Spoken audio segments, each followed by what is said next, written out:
কামনা করছু তাଙ୍କର ନିରୋଗ ଜୀବନ କାମନା করছু ତାଙ୍କୁ ନିବେଦନ କରିବି ସେ ତାଙ୍କର ବକ୍ତବ୍ୟ ରଖିବେ ସାଥୀ ସୌରୀ ବର୍ଣ୍ଣକ प्रोविडेंट फंड जमा करुवा साथी मानक पेंशन मिलने केंद्र सरकार विधिवत भाव पैसा दबा चाहते जो थाना अफिसर 2 जन कर्मचारी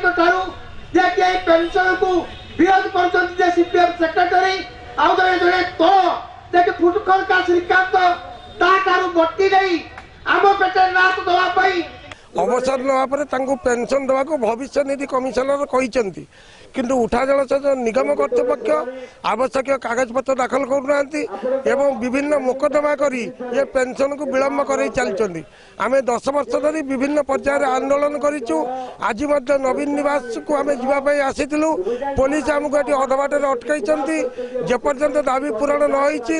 उच्चस्तरीय आलोचना यार समाधान नई से पर्यंत आम राजरास्ता बसिकी रही आज निष्पत्ति कर धारणा बस।